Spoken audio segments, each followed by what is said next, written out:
আর যদি বলা যায় অফিস, আগে তো শুধু আমরা বলতাম আওয়ামী লীগের অফিসে মরহুম শেখ মুজিবের ছবি ঝুলানো, বিএনপির অফিসে জিয়াউর রহমানের ছবি ঝুলানো।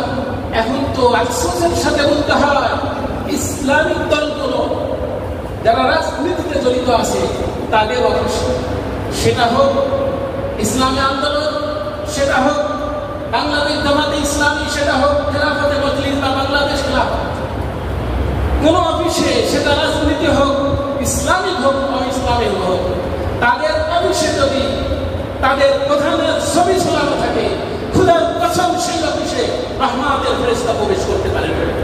বিশ্বনবীর হাদিস হয়তোবা বলবেন যে বিরোধিতা করছেন, বিরোধিতার কিছু না।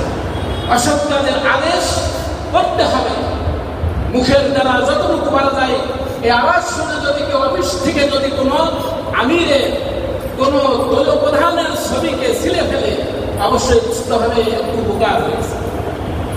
মুখের দ্বারা বাধা দেয়, যদি মুখের দেওয়া বাধা দেওয়া সম্ভব না হয়, যেমন বর্তমান সময়ে অফিসে বিপক্ষে কথা বলা অভিভাবক, মনে মনে ঘৃণা করতে হবে এমন এক পর্যায়ে চলে আসছে। আর এটাই তো হলো সর্বনিম্ন স্তর, ইমানের সবচেয়ে নিম্ন স্তর। এটাও যদি না থাকে তাহলে তো আসমান থেকে গজব আসবে। বিশ্বনবী মুহাম্মদ সাল্লাল্লাহু আলাইহি ওয়াসাল্লাম এক হাদিসে বলেন, আল্লাহু আযজা ওয়া জাল্লা ইলা জিবরিল আলাইহিস সালাম, আল্লাহ তাআলা জিবরাইল আমিনের কাছে ওহী পাঠালেন, আনলিক মাদিনাতা কাযা ওয়া কাযা বিআহলিহা, তুমি যাও অমুক অমুক শহরের বাসিন্দা সহ সম্পূর্ণ শহরকে উল্টাই দাও। ফাকালা, জিবরাইল আমিন বললেন, ইয়া রাব্বি ইন্না ফীহিম আবদাকা ফুলান, ওই শহরে তো আপনার ওই বান্দা রয়েছে, লাম ইয়াসিকা তারফাত আইন, যে কখনো এক মুহূর্তের জন্য আপনার নাফরমানি করে না, এক মুহূর্তের জন্য নাফরমানি করে না। ওই বান্দা থাকা অবস্থায় এই শহরকে আমি কিভাবে উঠাবো? বিশ্বনবী বলেন,